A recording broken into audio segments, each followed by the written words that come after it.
Hey amigos, ¿cómo están? Sean todos ustedes bienvenidos a un nuevo episodio de Dialéctica Podcast. Este es el episodio número 12. Hemos llegado ya hasta acá después de varias semanas de estar grabando y vaciando diferentes ideas que hay en nuestro corazón.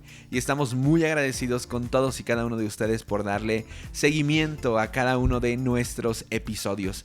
Antes de empezar, me gustaría recordarte que nos puedes encontrar en todas las redes sociales como Dialéctica Podcast. Quizá no lo habíamos dicho, pero tenemos TikTok. Estamos en cuenta de TikTok, entonces puedes ir en este momento y buscarnos como Dialéctica Podcast. Ahí subimos todos los highlights. Y los highlights son pequeños videos que tú puedes compartir en tus redes sociales para que más personas conozcan este proyecto y conozcan un poquito de la esencia, ¿verdad? Damos datos interesantes y bueno, de todo un poco. Entonces también te animamos a que antes de que sigas escuchando este episodio puedas compartirlo en todas tus redes sociales para que más y más personas puedan escucharlo. Así es que pues como cada lunes, como cada semana, siéntete bienvenido a Dialéctica Podcast.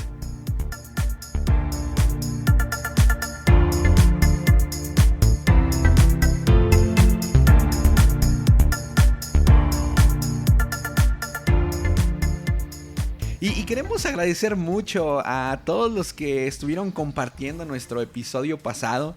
En verdad fue de bastante bendición. Nos sorprendimos demasiado por el impacto que tuvo este episodio. Si aún no lo has escuchado, te animamos que terminando este episodio puedas ir, revisarlo, compartirlo con todos tus seres queridos. Sabemos que va a ser de bastante bendición. Y bueno, como cada episodio vamos a comenzar presentando a mis grandes amigos que están aquí acompañándonos y también a nuestro invitado. Seguramente ya lo viste por ahí en la portada del episodio y estamos bien contentos y bien agradecidos. Pero comenzamos de este lado. Amigo Luis Serna, ¿cómo estás? Bien amigos, buenas tardes, buenas noches, buenos días, dependiendo de la hora que nos estén escuchando. Aquí nervioso y contento y sé que va a ser de mucha bendición este tema. Amigo, la gente te extrañó en el episodio pasado. Sí, ¿preguntaron por mí? Sí, totalmente. La parte filosófica del podcast, ¿dónde estabas? Mi aportación. Pero ahorita, lo que no diste en el episodio pasado lo vas a meter en este. Pero no estuve y hubo muchas visitas. Creo que la clave es que no esté para que... Tú no le hagas caso a las vistas, muy amigo. bien. No le hagas caso Amigo Cris Carrión, ¿cómo estás? Bien, contento de estar aquí. Sí dicen que extrañaron al rabino. Al rabino Luis Serna, sí. Al rabino Serna. No, pues muy contento y creo que va a ser un tiempo muy, muy padre. Nos acompaña alguien bien importante en nuestras vidas y va a estar con todo. Así es, muy bien. Antes de ir con él, Artur Delgado, ¿cómo estás, amigo? Bien, muy bien, amigos. Muy contento de estar aquí con ustedes, listos para un episodio más. Así es. Y bueno, pues el día de hoy nos sentimos bien honrados porque nuestro pastor, el pastor Arturo Delgado, está con nosotros. Pastor, ¿cómo está? Bien, muchas gracias y gracias por la invitación. Sí, juega un papel bien importante en la vida de cada uno de nosotros. Ya lo dijo Cris, perdón. Y además de todos los roles que juega, usted es nuestro jefe.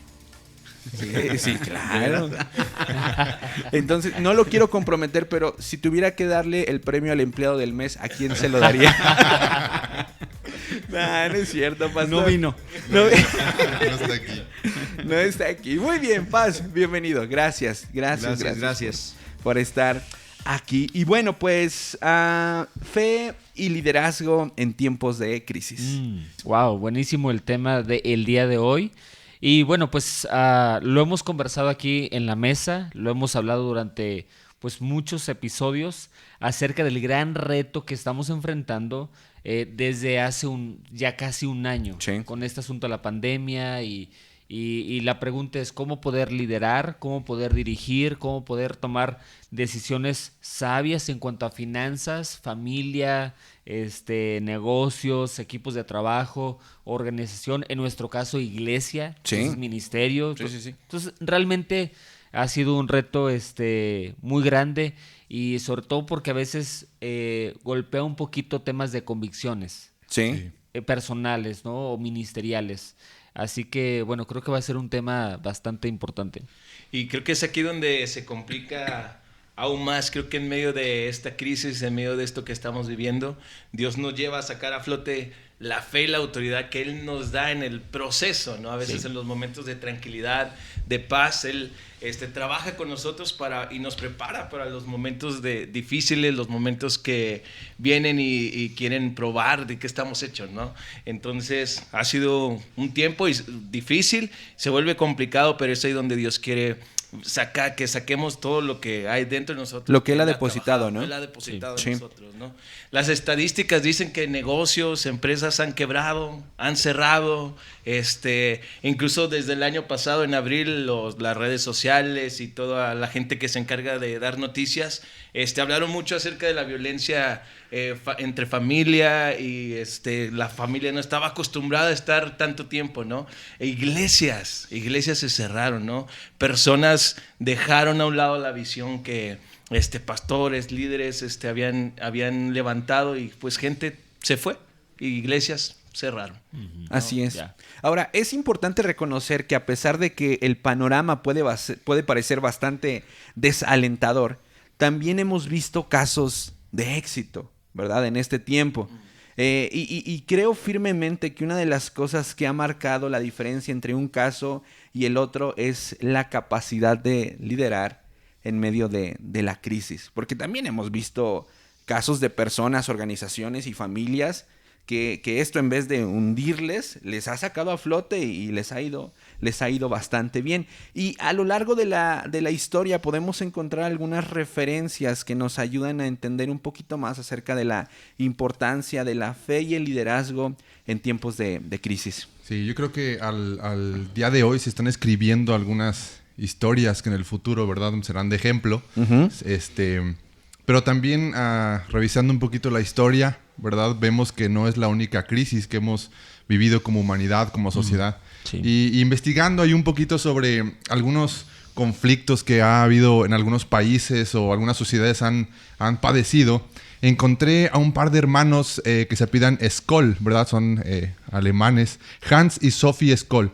Este par de jóvenes tuvieron la iniciativa en base a sus convicciones, que es lo que estamos hablando, ¿verdad? Liderar en base a lo que crees, a lo que es tu fe y tus convicciones. Y ellos organizaron un movimiento que se llama La Rosa Blanca en tiempos de la Segunda Guerra Mundial, ¿verdad? Cuando la Alemania nazi estaba todo lo que daba. Y es bien importante que no es un movimiento únicamente como para llevar la contraria al gobierno, sino que fue basado en sus creencias. Aunque estaba compuesto por cristianos, protestantes y católicos y quizá otras corrientes por ahí diferentes al cristianismo, creo que es importante recalcar que su fe y sus convicciones los llevaron a tomar la decisión de tomar un camino diferente, ¿verdad? Sí. Ellos tenían una imprenta, publicaban algunos panfletos o fanzines, ¿verdad? En base a algunos versículos de Eclesiastés. Estuve por ahí investigando. Wow. Ellos tomaban cosas de San Agustín de Hipona, versículos de Eclesiastés, y escribían cosas, ¿verdad?, para que la gente los leyera y se dieran cuenta de que lo que estaban haciendo los nazis en esa época pues no era lo correcto. Padecieron, ¿verdad? Sufrieron ahora sí que la tortura y murieron decapitados, si mal no recuerdo. Wow. Pero lo importante es la decisión de tomar un rumbo diferente en base a sus creencias, ¿verdad?, a sus convicciones, y no dejarse vencer por la presión, por el miedo, ¿verdad? Fueron como punta de flecha, se podría decir, en esta crisis que estaba sufriendo la Alemania alrededor de 1940, 1950, por ahí. Y bueno, podemos encontrar a lo largo de la historia bastantes referencias, y tratamos de recopilar como que las que más nos llamaron la atención, las más peculiares. Amigo Chris Carrión.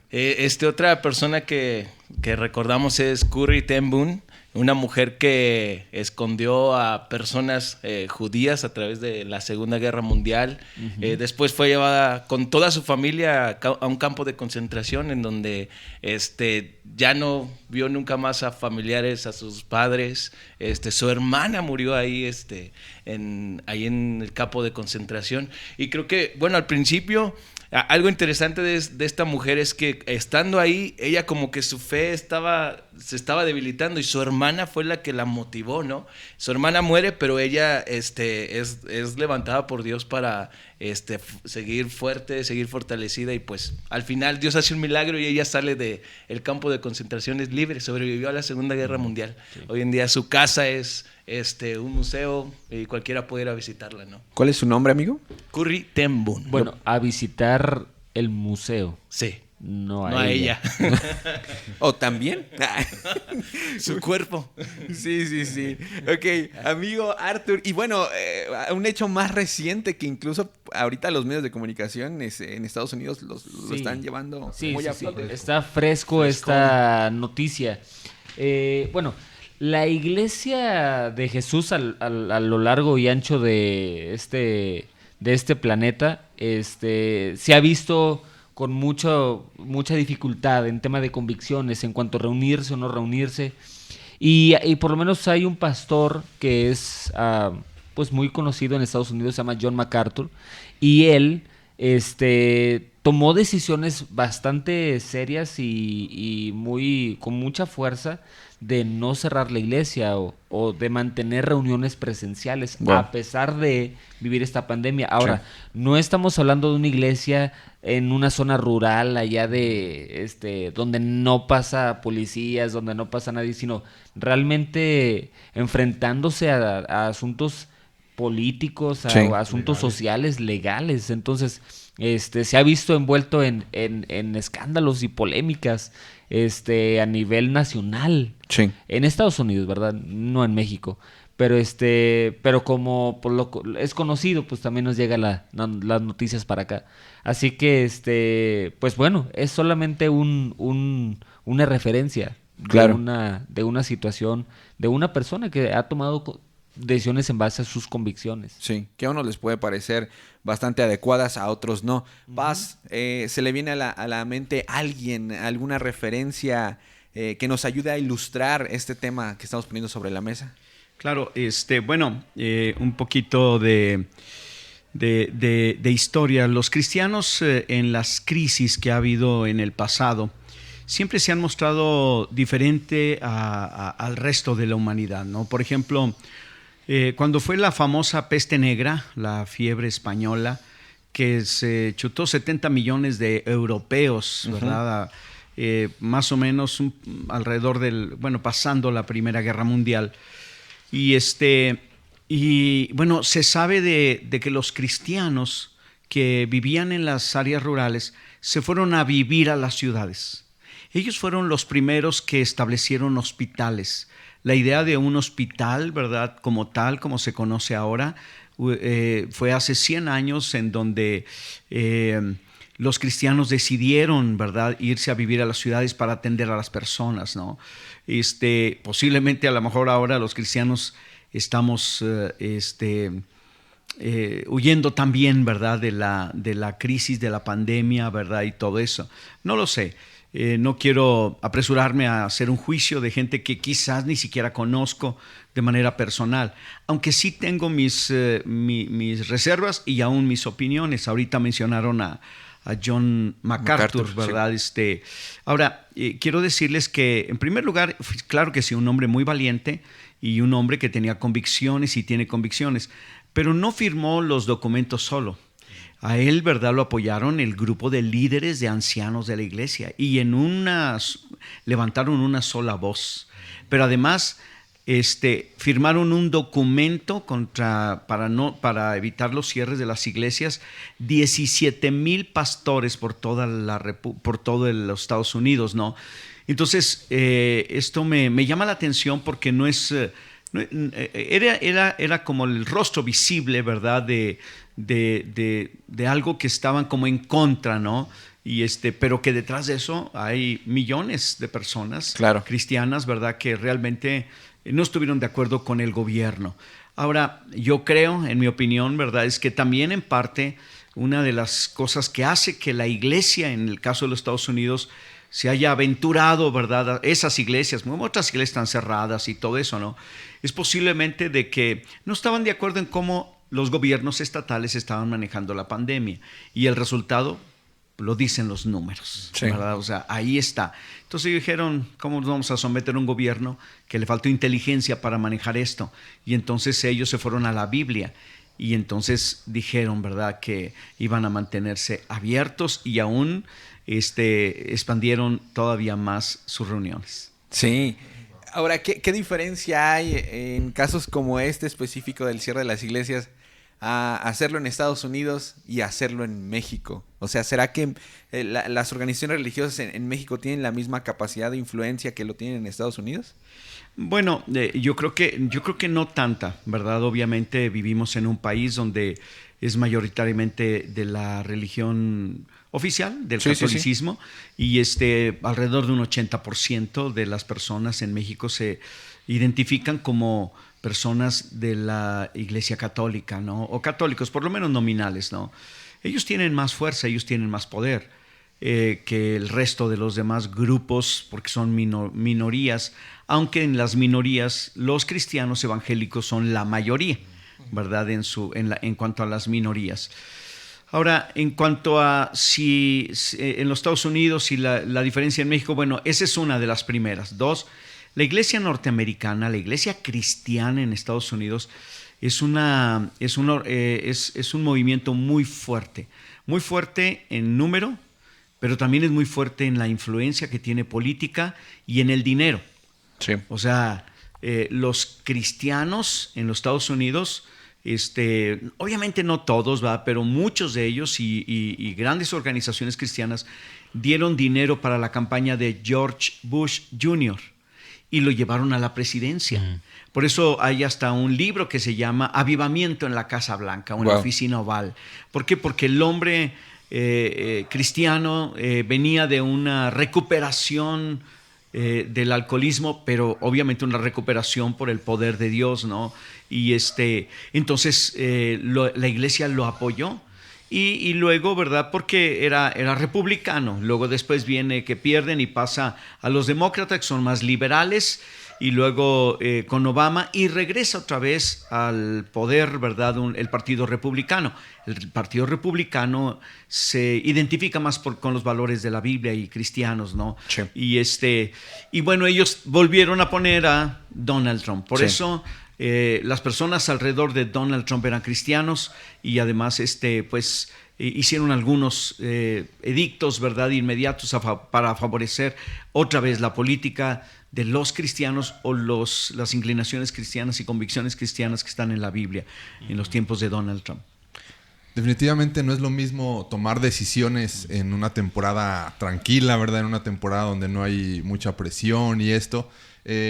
Y Pastor, ¿qué piensa de esto? Es una temporada donde se está poniendo a prueba nuestra capacidad de liderar. Quizá gente se está dando cuenta que no tenía la capacidad que tiene, hablando de más capacidad, o hay gente que creía que era muy capaz para tomar decisiones y ser punta de flecha en equipos, organizaciones, y realmente no lo es. Claro. Bueno, este tiempo ha sacado obviamente a relucir muchas cosas, ¿no? Y yo tengo más preguntas que respuestas. Yo también tengo mis preguntas, ¿no? Que todavía no me las puedo responder. Por ejemplo, cuando hablamos de la prueba misma, ¿no? Este es un tiempo de prueba. Sabemos que Dios no es un Dios asesino, ni cruel, ni nada de esto. Pero a veces me pregunto, porque yo dije que tenía más preguntas que respuestas, ¿verdad? Me pregunto si esta prueba que llegó a veces viene como una especie de juicio.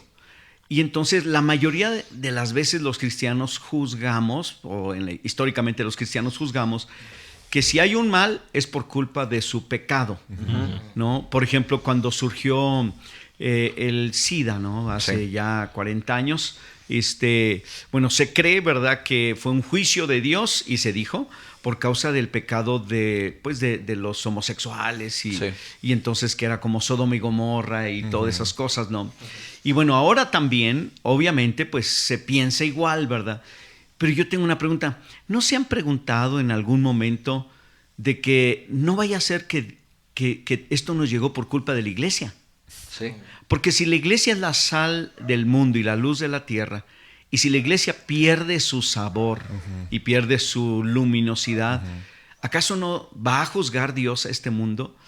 Entonces yo me hago esas preguntas, ¿no? Y yo digo, a lo mejor estamos medio ciegos los cristianos, y esto vino por causa de nosotros, que no estamos siendo de buen testimonio, no estamos tomando nuestro liderazgo, porque ese es el asunto. o incluso estamos perdiendo nuestra fe porque hemos optado más por el poder de los medios, el poder del dinero, el poder político, en lugar del poder del evangelio. Y entonces nos hemos quizás acomodado a un estilo de vida en donde llegamos a un punto donde estamos muy cómodos, ¿no? Wow. Y eso posiblemente, ¿verdad?, haya venido también como una prueba. Yo no soy Dios, yo no estoy diciendo que esto es así, sino que es una visión que tengo, ¿verdad? Una óptica, ¿verdad?, que me surgen de las preguntas. ¿Será que esta prueba la envió Dios para ver cómo está la iglesia? Claro. Eso es algo que hay que pensar también. Creo que otra de las pruebas a las que nos hemos enfrentado como iglesia, como sociedad, es a evaluar nuestra fe. O sea, ¿en qué punto, en qué grado tenemos la fe que decimos profesar? Paz, ¿qué tanto se ha puesto a prueba su fe en este tiempo? Totalmente.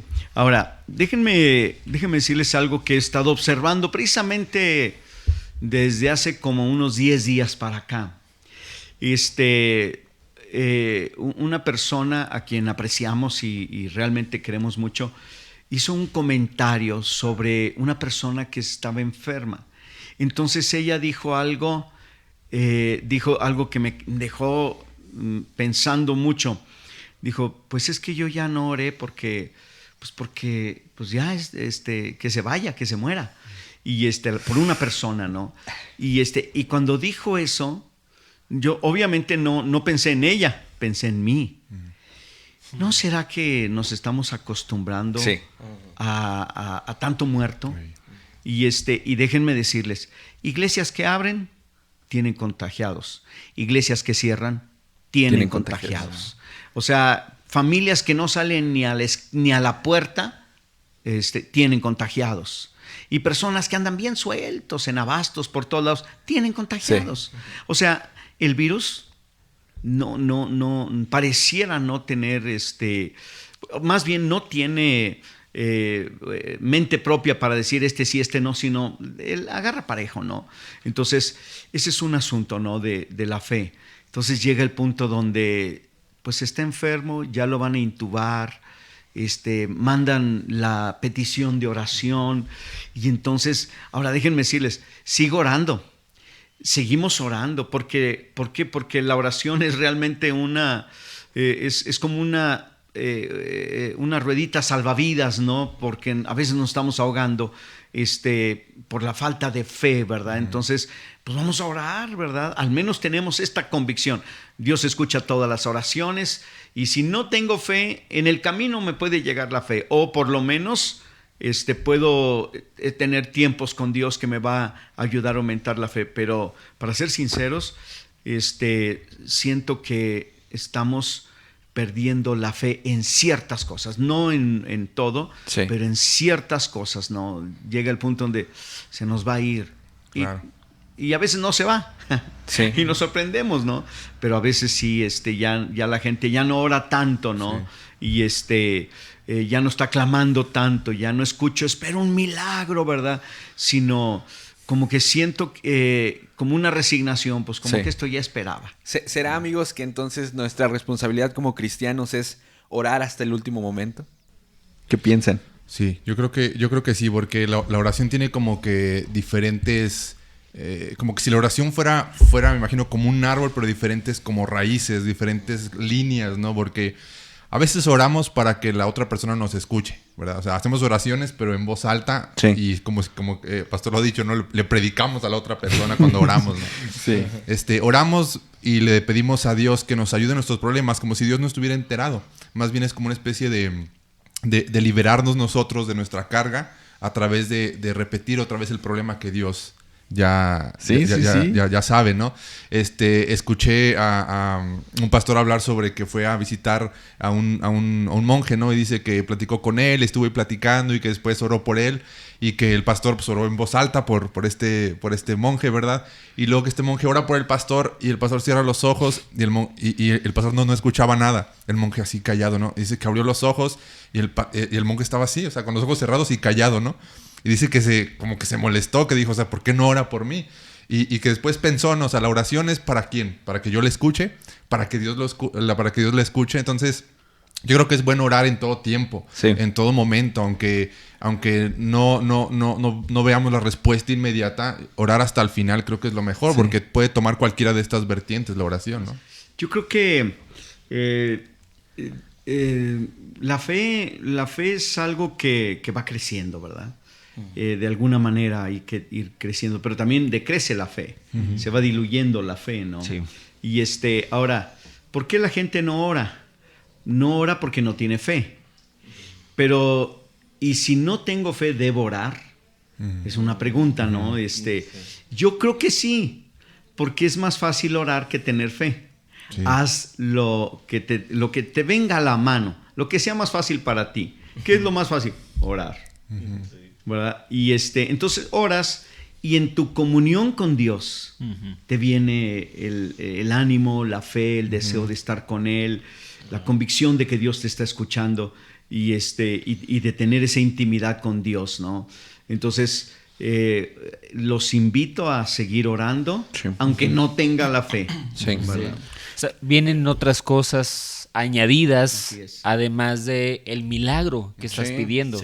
Qué bueno, si Dios hace el milagro de sanidad, qué bueno. Si no lo hace, o no es porque Él no pueda, sino quizá quería añadirte algo más a ti y a la persona por la que estás orando. Y es ahí donde como madura la fe, ¿no? Como tal vez no sé, me imagino, no sé a cuántos nos ha pasado, pero estamos en un funeral y hay una persona que ya se está velando ahí y te paras frente a él, no sé si te ha pasado, a mí me ha pasado. A ti te dejaron a una persona. Me dejaron solo con una persona y dice, entonces yo pensé y dije, en mí adentro el Espíritu Santo me dijo, ora por él, para que haga un milagro. Y yo, qué nervios, ¿no? Y no sé, les ha pasado horas y no pasa nada. Sí. No pasó un milagro. Sí. Pero creo que ahí en eso Dios fortalece la fe. Lleva a adorar. Y quizás se produce otro milagro, pero en ti. Exacto. Pero a veces queremos ser tan tangibles, tan perceptivos. Decir que la oración es es aún más compleja que únicamente petición y respuesta, ¿no? Sí. O sea, va mucho más allá. Creo que ni siquiera la alcanzamos a comprender como Dios la ve. La oración es como un encuentro con Dios. Es una experiencia más que un ritual. A veces se ve como un ritual, ¿no? Sí. Y la Biblia nos enseña algunas cosas como el Padre Nuestro. Entonces la gente toma el ritual de los pasos de la oración en el Padre Nuestro y luego Jesús dijo, ¿acaso no podéis velar ni siquiera una hora? Entonces pues tiene que ser una hora. Entonces ahora no estoy en contra de eso, simplemente tenemos que tener cuidado de no caer en formas, sino en la experiencia. La oración es una experiencia con Dios. Claro. Así es. Ahora, retomando un poquito la parte del liderazgo, ¿verdad? Cuando escuchamos la palabra liderazgo, podemos caer en el extremo de pensar que este tema es únicamente para unos cuantos, ¿verdad? Para aquellos que están dirigiendo grandes organizaciones, grandes iglesias o grandes empresas. Pero también cuando hablamos de fe, podemos pensar que fe nada más tiene que ver con las personas que están al frente de una iglesia, de una organización religiosa.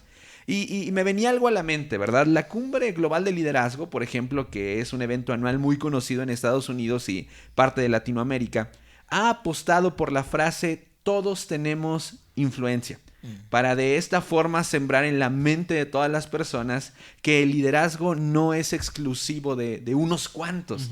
¿Por qué cree, pastor, usted que es importante que, por ejemplo, el padre o la madre de familia, el dueño de un pequeño negocio o el estudiante de universidad adopte la identidad de un líder? ¿Será que esto marca la diferencia en su rol que vive diariamente? Bueno, yo estoy seguro que sí. Recuerden que hay un dicho mexicano que dice, en tierra de ciegos el tuerto es rey. Sí. Entonces, los cristianos, porque estamos hablando de los cristianos que conocen algo de la Biblia y que se han acercado al Señor, quien es soberano en el universo. Y entonces, de alguna manera, eso los lleva a pensar que tienen algo más tienen algo más que han recibido, pero al mismo tiempo tienen algo que pueden ofrecer. Sí. El apóstol Pablo hace una pregunta a los corintios y les dice, ¿acaso ha llegado solamente la palabra de Dios a ustedes o también ha salido? Y entonces muchas veces pensamos, somos recipientes, ¿no? Uh-huh. Y hasta yo he escuchado frases que dicen, es que yo soy el favorito de Dios, somos los benditos de Dios, ¿verdad? Son frases que a mí me molestan, ¿verdad? Porque yo no puedo concebir a un Dios que tenga favoritos, ¿verdad? O sea, sí. no me cuadra, ¿verdad? Pero de todos modos, ¿verdad? El cristiano sí es diferente al momento de recibir o de haber recibido algo de parte de Dios, y eso obviamente lo hace también responsable. Entonces, y volvemos al asunto, ¿no? Si entonces, ¿verdad? Yo sé algo más que el resto de la colonia o de la cuadra, entonces yo tengo algo que ofrecer y eso me vuelve un líder, independientemente de la crisis que estamos viviendo, ¿verdad? En una familia, por ejemplo, ¿no? Ahora, en un mundo sin Dios, en una sociedad sin Dios, cuando una persona, y se sabe, tiene a alguien, ¿verdad? Que tiene un conocimiento de Dios, regularmente la gente lo va a voltear a ver. En estos tiempos puede ser que alguien pueda burlarse de la fe de otros, pero en este tiempo nadie se burla de la fe de otros, sino que más bien, hey, pásame tantita fe, oye, tú eres cristiano, oye, ¿puedes orar por mí? Sí, claro. Oye, fíjate que tengo un pariente, ¿sí me explico? Entonces, ya sin decir nada, ya nos hace ser como líderes, ¿verdad? Obviamente el liderazgo es una posición que Dios nos da o que Dios nos permite para mostrar su gloria, no para mostrarnos nosotros, sino para mostrar su gloria. Claro. Ahora, cuando hicimos cuando pensamos en la idea de este podcast, ¿verdad? Hablábamos de que nos gustaría, y que creo que nos escuchan personas que no son cristianas, que no comparten nuestra forma de ver el mundo a través de Jesús, de la Biblia. Entonces, y aquí surge esta pregunta, pastor, pensando en personas que no son cristianas y que nos escuchan, ¿verdad? ¿Puede existir liderazgo sin fe? ¿O el liderazgo es sano cuando no hay fe? ¿Un líder tiene que tener fe? Bueno, debe tener fe primero en él mismo. En el caso de que es un líder cristiano, tiene que tener la convicción de que Dios le llamó para ser un líder, o por lo menos le indicó el camino para llegar a ser un líder. Sí. Entonces tiene que creer en lo que dice la palabra y tiene que creer en que Dios le va a dirigir en todo momento. Pero también tiene que tener fe en sí mismo, ¿no? Porque una persona que llega al liderazgo a través de la pura casualidad, ¿no? De que pues no quedó vacante un lugar y metan a ese, ¿no? Porque siempre los vacíos en el liderazgo tarde o temprano se van a llenar, ¿no?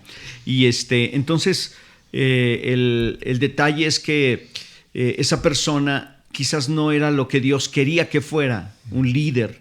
Y entonces toma un lugar por casualidad, por imposición, por político, por lo que sea.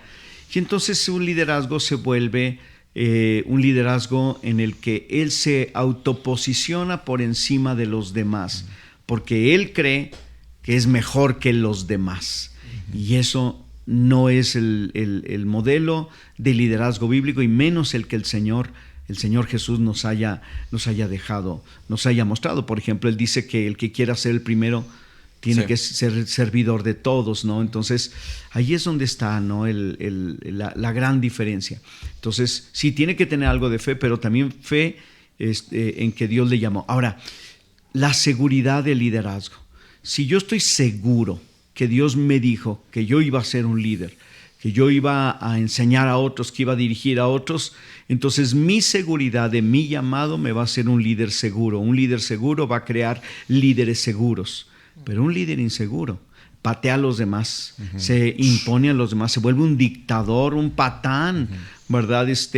Y está en eminencia, ¿no? Entonces la Biblia dice, el que está en un poder superior, en eminencia, y no entiende, o sea, no es entendido, es peor que los animales del campo. Claro, en la Biblia, los primeros capítulos de Génesis, el primer capítulo 1 y 2, vemos a un Dios poniendo orden, ¿verdad? Primero pone orden, ¿verdad? Y yo también creo fielmente que el cristianismo es sinónimo de liderazgo, porque una persona que nace de nuevo ¿verdad? Jesús le otorga cierta autoridad sobre su propia vida. Buenísimo, que el pecado le ha robado, ¿no? Que está atado. Por eso la expresión de la esclavitud del pecado, porque un esclavo no dirige, sino que es dirigido, ¿no? Entonces creo que el cristianismo es sinónimo de liderazgo. Dirijas a tu familia, dirijas a tu empresa, chica o grande, o la iglesia, ¿verdad? O dirijas tu propia vida, porque estás llamado a dirigir tu propia vida, porque ahora Jesús te ha entregado esa libertad para dirigir tu propia vida, ¿no? Y someterte también al liderazgo de Jesús. Entonces Exacto. se empieza a poner orden en todo ese sentido. Yo creo que entonces podemos hacer un llamado a las personas que están ejerciendo un puesto de liderazgo allá afuera, pero que no han hecho a Jesús aparte de su vida, que lo puedan hacer para que de esa manera su liderazgo se encauce de manera correcta. Porque si ya estás liderando, por ejemplo, una empresa en la zona industrial, una organización, a lo mejor te puedes encontrar en un momento de crisis en el que tus capacidades humanas han llegado a un tope. Y es momento, bueno, desde hace mucho tiempo, ¿verdad? Tenías que haberlo hecho, pero es momento de que voltees tus ojos a Jesús para que Él te capacite y te instruya para que tu liderazgo pueda llegar a otro nivel. Muy bien, ok, entonces liderazgo sin fe o fe sin liderazgo, ¿cómo podemos saber que nos falta alguno de estos dos? ¿Cómo podemos saber que nos falta liderazgo? ¿Cómo podemos saber que nos falta fe? Sí, bueno, primero que nada, pues uno tiene que ser brutalmente honesto cuando sabe que su fe anda flaqueando, ¿no?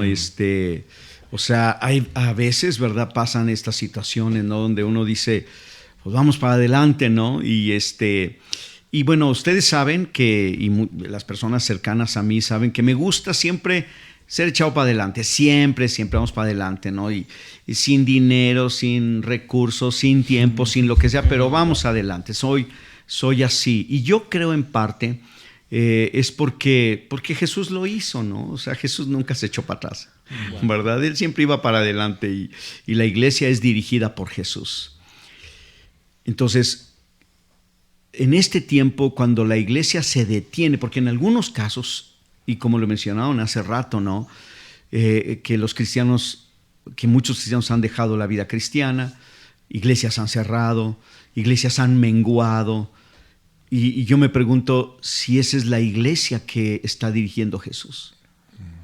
Y o sea, Jesús es el director de la iglesia. Nosotros los pastores nomás le ayudamos. Entonces nosotros vamos a donde va Cristo. Pero ¿qué pasa cuando los líderes de la iglesia nos detenemos porque creemos que Cristo se detuvo? Pero yo no me puedo imaginar, y menos en este tiempo, a Cristo detenerse. O sea, Él va a ir adelante siempre. Entonces, sí, yo estoy seguro que después de que pase esta crisis sanitaria, y que va a dejar un tiradero de fe por todos lados, ¿verdad? Porque ya no se va a ver igual las cosas, incluso en la sociedad y en todo lo que nosotros vemos.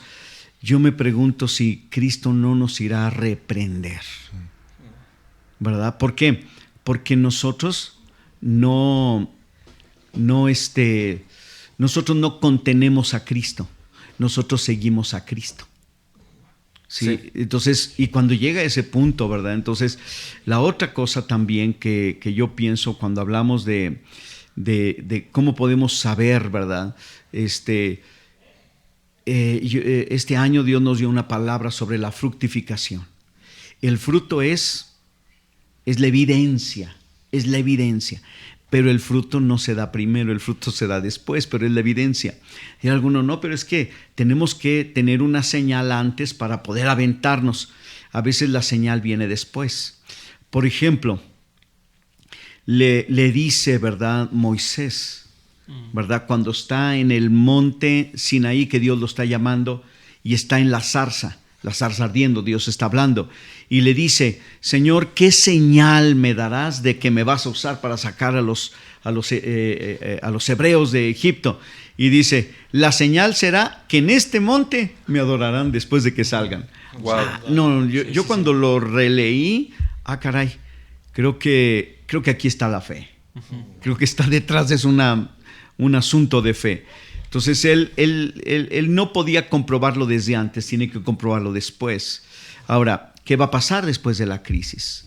Incluso líderes, pastores que han decidido, como el John MacArthur que mencionaron, ¿qué va a pasar después de la crisis? Lo vamos a ver. Lo vamos a ver. Ahí se va a ver el fruto. Ahora, si a mí me preguntan, ¿qué prefieres? ¿Una señal ahorita o una señal después? Claro, pues quiero una señal ahorita, ¿verdad? Pero aquí es donde muchos líderes y pastores se la juegan, ¿verdad? Como otras personas, ustedes escucharon hace poco a un pastor en una reunioncita que tuvimos, como dijo, si los médicos se la juegan, ¿por qué los pastores no la jugamos? Ay, caray, a mí, no sé si ustedes dieron cuenta, pero a mí me pegó. Me quedé callado, ¿verdad? Yo pensé entre mí, yo debí haberlo dicho, ¿no? Yo agaché mi cabeza. Entonces, yo dije, claro, ahí es donde está la iglesia, ¿no? Claro. Entonces, pues, es algo que... Paz, ¿qué es lo que está estancando en este tiempo a los cristianos? ¿Será el miedo a morir, por ejemplo? Más que el miedo a morir, es el miedo a padecer. ¿Sí? O sea, o el temor a padecer. Por ejemplo, mi esposa y yo, Pati y yo, platicamos de la muerte, por supuesto. Sí. Nosotros tenemos bien claro todo este asunto. O sea, no es... O sea, el tema del procedimiento que haríamos en caso de que nos enfermáramos lo tenemos muy claro. Estamos listos para enfrentar quién es el primero. Por ejemplo, una de las cosas que tomamos la decisión fue, el enfermo no decide nada. El bueno es el que decide. Entonces, eso ya está bien claro, ¿no? Y platicando precisamente de la muerte, llegamos a la conclusión que no le tenemos miedo a morirnos, pues al contrario, vámonos con Dios. Pero el proceso de la muerte es ahí donde uno le piensa. Y las personas que han padecido una enfermedad o esta enfermedad y que les fue re mal, saben que no les gustaría que les volviera a volver a padecer lo mismo. Los cristianos creo yo que seguimos manteniendo nuestra mirada en el cielo. El problema es el padecimiento previo. Es ahí donde no queremos. Pastor, ¿cómo un síntoma de que mi fe está en crisis? ¿Cuál sería un síntoma de a lo mejor la gente no se da cuenta, cree que su fe es intacta, padece algunas situaciones, pero no se da cuenta que eso es resultado de que su fe está en crisis? Lo mismo que nos llevó a tener a incrementar la fe, es lo mismo que vamos dejando. Por ejemplo, si a mí me incrementa la fe la lectura bíblica, un síntoma, ¿verdad? De la pérdida de la fe es que dejo de leer la Biblia. Sí. Lo mismo, ir a la congregación o conectarse, o diezmar, ofrendar, ¿verdad? Sí, ¿cuántas personas, incluso yo he oído testimonios de personas que llegaron a Cristo porque les dijeron que diezmando Dios los iba a bendecir? Y diezmaron y Dios los bendijo y llegaron a Cristo. Sí. Pero y luego ya en Cristo van perdiendo la fe por alguna razón. ¿Y qué hacen? Lo que los llevó a la fe es lo primero que dejan de hacer, ¿no? Claro. Dejan de dar, dejan de congregarse, dejan de hacer buenas obras, dejan de orar y dejan de leer la palabra de Dios. Ahora, ¿un síntoma de que mi liderazgo está enfermo o en crisis? El hecho de haber perdido la conexión con la gente, ¿verdad? O sea, la segunda es... otra vez, brutalmente honestos. ¿Tengo miedo o soy precavido? O sea, y déjenme decirles, o sea, yo no soy de las personas que ando con el dedo acusador, pero me doy cuenta que la gente que es precavida, en realidad, detrás de lo precavido, bajo la capa de gel, esconde su miedo. Sí. ¿Verdad? Sí. Y un miedo terrible, ¿no? Entonces, que incluso lo lleva a ya no ser un ejemplo, ¿verdad? O ser un ejemplo para bien, sino todo lo contrario. Claro. Esas son algunas Ahora, cosas. Paz, ¿qué tanto estamos o somos como líderes responsables de escuchar a nuestro equipo o a las personas que estamos liderando? ¿Qué tanto somos responsables de tomar los comentarios de nuestro equipo? Bueno, todo depende.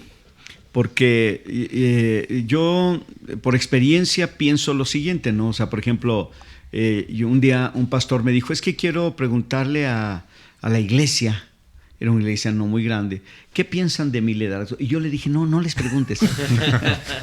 no les preguntes. No, pero es que yo quiero mejorar. Sí, pero no les preguntes. No me hizo caso, les preguntó. Y después regresó.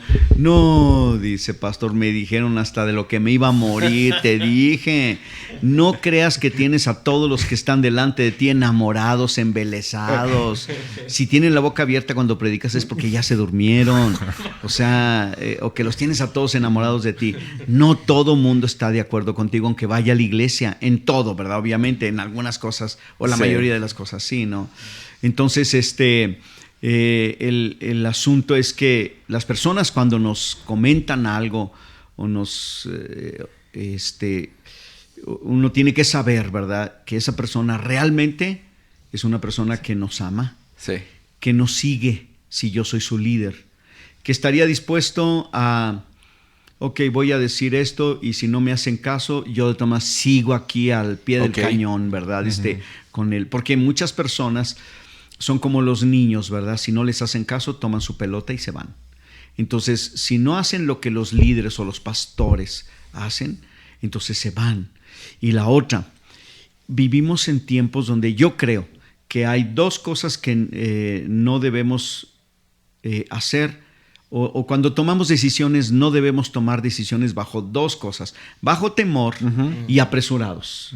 Pero podemos aumentar el tercero, ¿verdad? Por la presión de uno solo, cuando hay 10, 20 o 100 personas más que dependen de mi decisión. Buenísimo. Entonces, si hay uno solo que me dice y alza su voz y incluso llega a amenazar, ¿verdad? Esa persona, entonces, y el líder toma decisiones basado en eso, no, está perdiendo su liderazgo. Hay un poder oscuro detrás de ese liderazgo, que es el poder impositivo de un hombre, de una mujer o de una familia que tienen influencia, poder o dinero, y el líder tiene que someterse, entonces ya perdió su liderazgo. El otro día estábamos platicando, Arturo y yo, y decíamos que verdaderamente su liderazgo pues es bastante sano y nos damos cuenta de varias características que tiene. Pero yo me preguntaba, ¿usted a quién escucha, Paz? Todo lo que llega a uno a este momento es la acumulación de todo el resto. Entonces, como ya han pasado muchos años, o sea, aunque parezco joven, pero ya no soy joven. Pero una de las cosas que yo veo es que todo lo que ha pasado en la vida de uno se va acumulando como para ayudarnos a formar un estilo de liderazgo también, además del temperamento y todo eso. Yo creo que a mí me marcó mi vida, desde que conocí a Cristo, ¿no? El que fue mi primer pastor, un hombre de gracia, o sea, tenía gracia, y él me aceptó como yo llegué, me enseñó a perdonar, y me enseñó también a dar segundas, terceras y quintas oportunidades. Entonces, él me lo enseñó, no me lo dijo, lo vi nada más. Y aunque no estuviera yo del todo de acuerdo con todo lo que él hacía de su liderazgo o ministerio, al menos sí me dejó eso marcado. Y luego a través del tiempo, pues uno va aprendiendo. Entonces, la otra cosa también es que va por etapas, ¿no?, de la vida. Y entonces siempre he sido una persona que estudia el modelo de liderazgo de las personas. Siempre tengo un libro que estoy leyendo sobre liderazgo, siempre.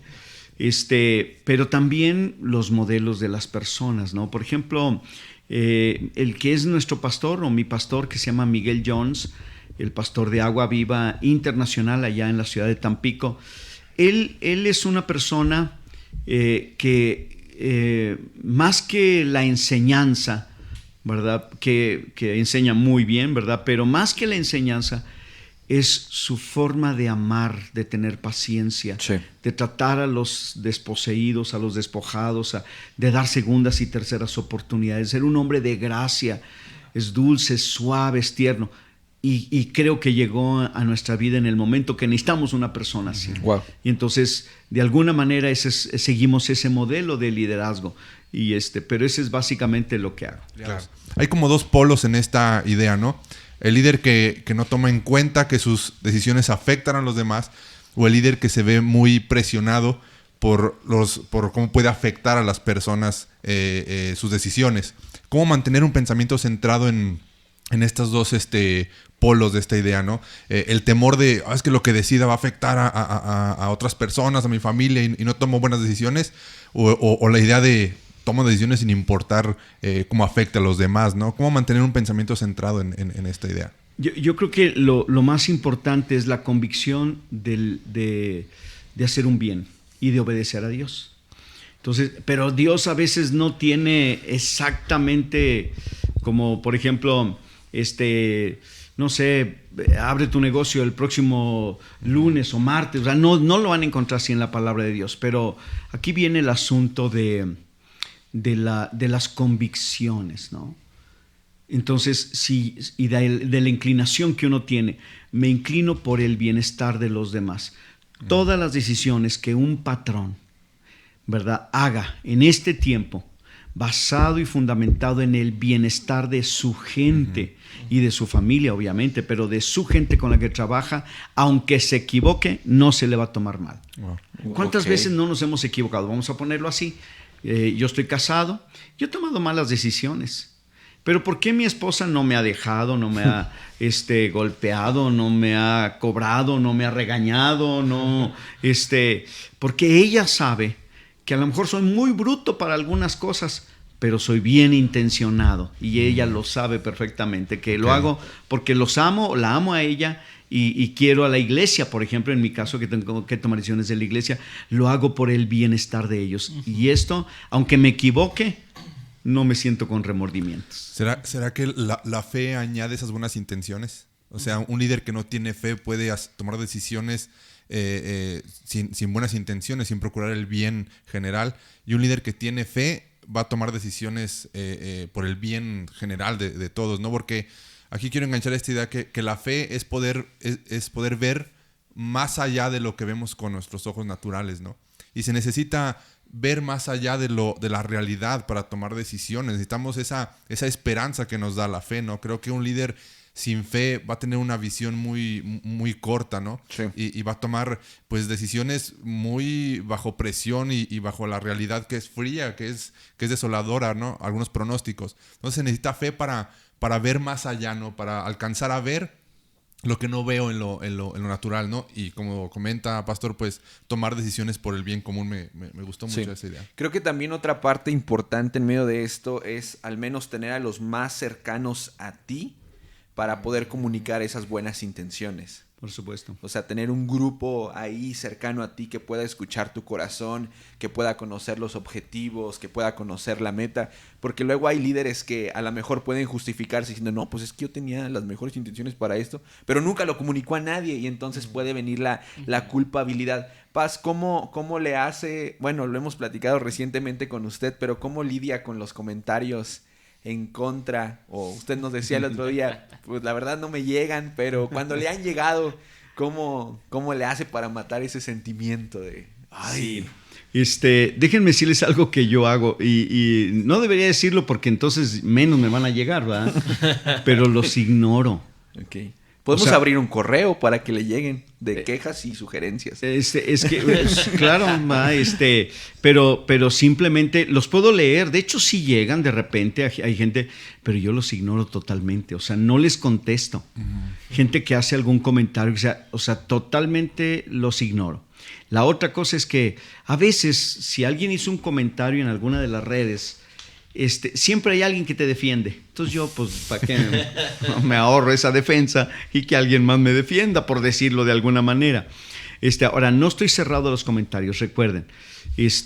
Uno tiene que reconocer que hay gente que sí está bien interesado en nosotros, sí. O sea, y en nuestro éxito. Y esas personas son a las que escuchamos. Ahora, la otra cosa también es que hay que acostumbrar el oído a no escuchar rumores, calumnias ni chismes, y a distinguirlos desde el principio, y entonces no nos van a llegar. Claro. Sí. No van a llegar. Pablo dice que hay que ejercitar la mente para pensar en lo bueno.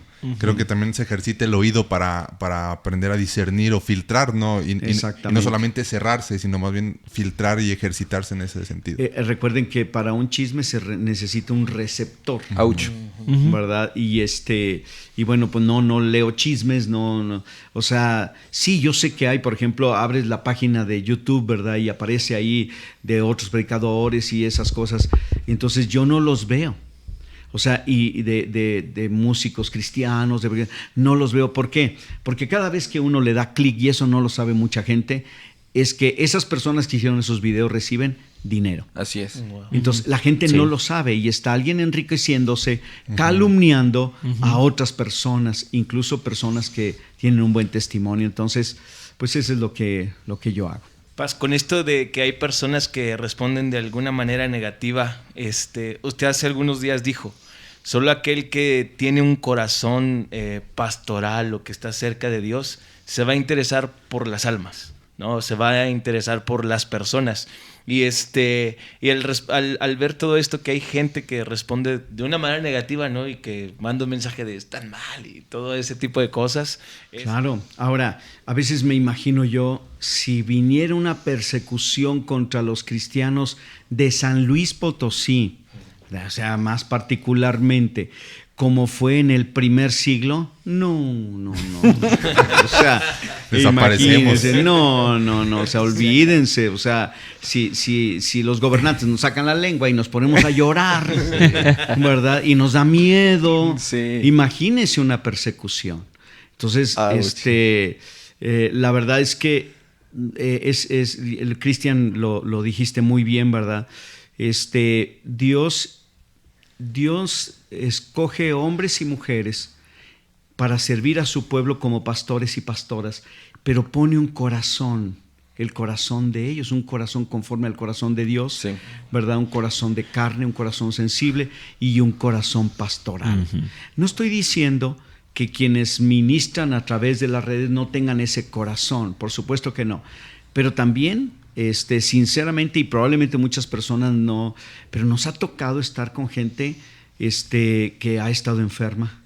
Nos ha tocado estar, claro, guardamos nuestra distancia, sí, ¿verdad? Que ha tenido el COVID. Hemos sepultado a personas, ido a los funerales, ¿verdad? De personas que han muerto a esto. Guardamos la distancia, por supuesto, ¿verdad? Que sí. Pero no los podemos dejar solos. Y es que no es por ser pleitista ni justificarnos, ¿no? Pero la gente no ve más allá. O sea, la gente se queda con el hecho de que abrimos la iglesia, pero no se da cuenta cómo es que lo hacemos. La gente a lo mejor nos puede juzgar por ir a orar por un enfermo, pero no se da cuenta las precauciones, porque pues también tomamos precauciones. Usted dijo una frase también en una de estas reuniones que hemos tenido donde decía, si la gente le reclama porque no cuidamos a la iglesia, porque no se dan cuenta que nosotros somos los que estamos ahí cuando están enfermos, los que les estamos consolando, los que les estamos abrazando. Y creo que esto tiene que ver mucho con la percepción de las personas, una percepción muy pobre de lo que verdaderamente sucede. Por eso es importante liderazgo y fe, para poder ver más allá y entender esas decisiones, ¿no? Que esas decisiones se entienden únicamente a través de los lentes de la fe. Así ¿verdad? es. No solamente como decisiones tomadas al azar.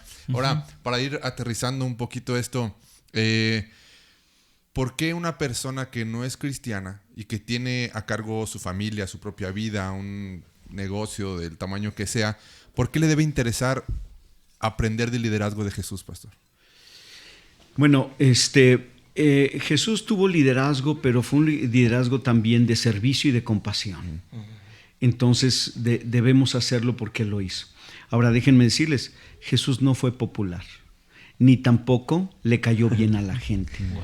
Sí. Entonces, o sea, si alguien critica, si los cristianos critican a otros cristianos y si los del mundo critican a los cristianos por hacer lo que Jesús haría, está bien. ¿Por qué? Porque estamos haciendo algo. Pero si el gobierno o los vecinos o los familiares nunca critican a la iglesia, nunca dicen nada de la iglesia, es porque la iglesia ya quedó por abajo de la superficie. ¿Sí me explico? Y no se nota nada, no se ve nada. Ahora, no estoy diciendo que tengamos que hacer cosas para que el mundo nos vea. No, estoy hablando de la crítica, ¿verdad? O sea, qué padre que digan, y los cristianos están repartiendo despensas, ¿verdad? Qué suave. Pero nosotros no esperamos que salgamos en el periódico para eso. Ahora, si nos critican por hacer lo que Cristo Jesús haría, está bien. O sea, está bien porque estamos haciendo lo que Cristo haría en este tiempo, ¿verdad? Pero si ni siquiera saben que existimos. Claro. Es que la persona de Jesús causa ruido donde quiera, ¿no? Claro, o sea, no deja a nadie sin respuesta. Sí. Uno puede sentarse a la mesa con personas no creyentes y hablar de Jesús y todo el mundo tiene una opinión sobre Jesús. Exacto. Buena o mala, ¿no? O sea, la persona sobre de ti, Cristo. Que sacaste el tema. Sí. El apóstol Pablo dice en Gálatas 1:10, queda claro que no es mi intención ganarme el favor de la gente, sino el de Dios. Si mi objetivo fuera agradar a la gente, entonces no sería un siervo de Cristo. Y es que el liderazgo sin fe es egoísta, ¿no? Porque busca para sí, ¿no? Y no está viendo para el beneficio de las personas. Y Jesús murió por la causa de las personas, de salvar a las personas. Ahora, aquí hay algo más. Liderazgo, claro, la fe, pero también nuestra identidad con Cristo. O sea, si tú sigues a Jesús, te apasiona la persona, la vida, el ejemplo de Jesús, no puedes detenerte. ¿Sí me explico? O sea, no hay nada que te detenga, ¿no? Decía el profeta Jeremías, ¿verdad? Cuando Dios lo llama a predicar, dice que decidí no hablar más en tu nombre, Señor, pero había un fuego en mi interior que traté de sufrirlo y no pude hacerlo, o sea, me quemaba. Sí. Entonces yo me pregunto, ¿dónde está el espíritu que quema el alma de los cristianos para salir adelante? Wow. ¿O lo hemos apagado? Así. Claro. Wow. Sí. ¿Existe una garantía de resultados al liderar en base a la fe, Paz? Seguramente que sí, ¿verdad? Obviamente que sí. Y más si lideras en base a la fe y lideras a la gente de fe. O a los que tienen fe también, ¿no? Entonces, sí va a haber resultados. Pero aquí hay algo bien importante. Si nosotros tomamos las decisiones sin consultar a Dios, entonces Dios nos deja en nuestras manos. Si nosotros tomamos las decisiones que Dios nos dice que hagamos, o sea, obedecer a Dios, entonces le dejamos a Él los resultados. ¿Verdad? Y los resultados van a estar en las manos de Dios. Sí. Si yo hago su voluntad. Muy bueno. Oye, Paz, ¿cómo podemos regir el liderazgo por una fe verdadera y no basada en emociones? O sea, ¿cómo puedo decir, esta es fe verdadera y no es mi emoción? Bueno, ahora déjenme decirles, uno puede también dirigir a través de, utilizando tanto la fe, ¿verdad? Como también lo que sabes, la sabiduría, la experiencia, pero también las emociones. Okay. Las emociones son importantes, ¿no? Por ejemplo, la intuición es una emoción, me late. ¿Sí me explico? Decimos, ¿no? Pues como que me late esto, ¿no? Y como que siento, ¿verdad? Ok, si eres un líder y tú te late algo, sientes algo, es tu intuición que está trabajando, echando adelante las cosas. Entonces, ese es otro de los recursos, ¿no?, que debemos echar mano.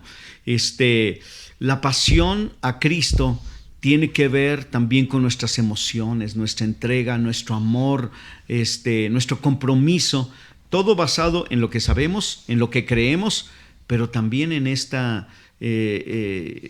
como dicen algunos, inteligencia emocional, ¿verdad? Sí. Pero que tiene que ver, ¿verdad?, también con usar mis emociones para dirigir. Claro. Y eso también es posible. Claro. Sí. Ahora, emociones sometidas al señorío de Cristo. Claro. Porque si no están sometidas ahí, tus emociones puedan andar ahí despotricando. Emociones sanas. Sí. Emociones que van conectadas a la razón y a la fe. Sí. ¿Verdad? No solamente como llevadas de aquí para allá, dice la Biblia, ¿no? Creo que para un consejo práctico y como para cerrar así con algo que llega al corazón de las personas, durante ese tiempo muchos hemos perdido el timón de la dirección de algunas cosas, ¿no? Sí. Nuestras familias, nuestras mismas nuestra misma persona, iglesias, negocios, ¿verdad? Pastor, ¿cómo animaría a las personas a que vuelvan a tomar el timón, ¿verdad? De lo que estén dirigiendo en este tiempo, ¿verdad? ¿Cómo animarles a volver a tomar el control si es que se ha entrado en crisis, si es que el barco se ha salido un poquito de rumbo? ¿Cómo animarlos a tomar el timón otra vez? Claro, lo primero que creo yo es que las personas necesitan buscar a Dios, encontrarse con Dios, empezar a orar, tomar tiempos con Dios todos los días, ¿verdad? La oración, la lectura de la palabra. Ahora, déjenme decirles algo que a veces pienso que es un poquito difícil de retener, ¿no? Hay personas que escuchan muchos mensajes, ya sea que se los mandan por el WhatsApp, o ya sea que se los mandan, los ven en las redes sociales, muchas predicaciones, mucho de esto y todo eso. Ahora, eso hace que las personas tengan como un menú, ¿verdad? Y imagínate, y luego ese menú está incompleto porque la gente pone a un predicador y nunca lo termina de escuchar porque ya le aburrió y le cambia, y ahora mejor otro, no, este tema no me gusta, y ahora entonces está brincando de un lugar a otro, ¿no? Y luego también los pastores que cuando predican en el entorno de lo que ellos viven allá en Colombia, o allá en Argentina, o allá en España, pero no en San Luis Potosí, ¿verdad? Entonces, porque no es lo mismo lo que vivimos aquí nosotros que lo que viven en Canadá los cristianos o los hispanos allá, ¿verdad? Entonces, yo creo que necesita tener como no muchos canales de aprendizaje. Obviamente, su iglesia, su sede a la que asiste, su pastor, ¿verdad? Que le instruye, y luego después, obviamente, bueno, además y más importante, la oración, la palabra de Dios. Entonces eso le va a ayudar a la persona como a amarrar todo lo que trae suelto, porque ya no tiene muchas opciones. Es como si te ponen un menú en la mesa, claro, un buffet en la mesa, no hayas ni qué comer, ¿verdad? Entonces, pero si tú comes algo así, ¿verdad? Entonces sí es posible que haya como más haya más enfoque, porque así lo mencionas, que andan sueltos, el enfoque. Entonces enfóquese en aprender algo. Una sola cosa hago, dice el apóstol Pablo, pero la gente hace de todo. Haga 2 o 3 cosas, pero hágalas bien y de corazón. Claro.